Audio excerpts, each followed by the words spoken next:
Hello everyone, it's Ski here from Snapjam Woodworks. We're in the reloading room today. Going to talk about a reloading project. My number 2 daughter here is working the camera for me.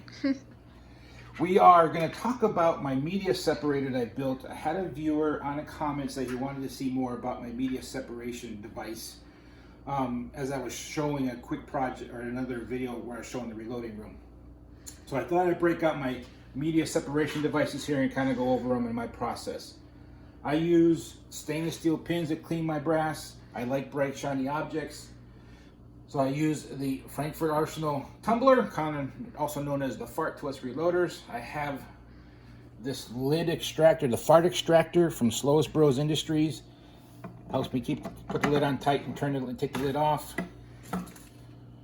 I have a screen here from when it came with the tumbler. I'll dump the brass, or I'll dump the water out, keep the pins and the brass inside, and then I'll dump the brass and the pins into this Lyman media separator here.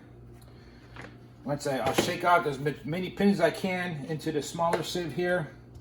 Then I'll take whatever's left and I'll dump it into a dollar store oil pan.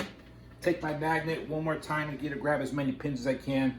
And then I'll dump the brass into my separator here. Media separator here is just made out of scraps in the wood shop when I first started reloading. I bought this box here from Target, specific for this purpose. What I did is I cut some slots in here, reinforced it with plywood. I took the actual tumbler is made out of 1/2-inch plywood circles I cut with the router, or circle jig on my router. And I wrapped it with some mesh wire here that I have used to critter-proof my shed when I bought the house.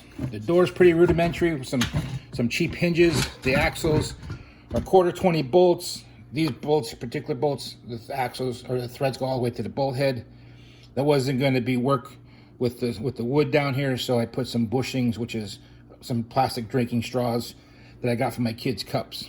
I used a series of nuts and washers and locking bolts, nylon lock bolts to hold the axles in place.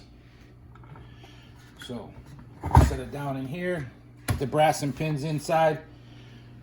Latch the door, give it 4 or 5 tumbles one way, 4 or 5 rotations the other way. That pretty much knocks out every pin out of every piece of brass. I've never found any pins inside my brass when I'm reloading. I'll take the tumbler out, set it aside, grab my Frankfurt Arsenal magnet, grab the rest of the pins that came out, dump them back into the tumbler. So I hope that answers everyone's questions about my homemade media separator. Thanks for watching.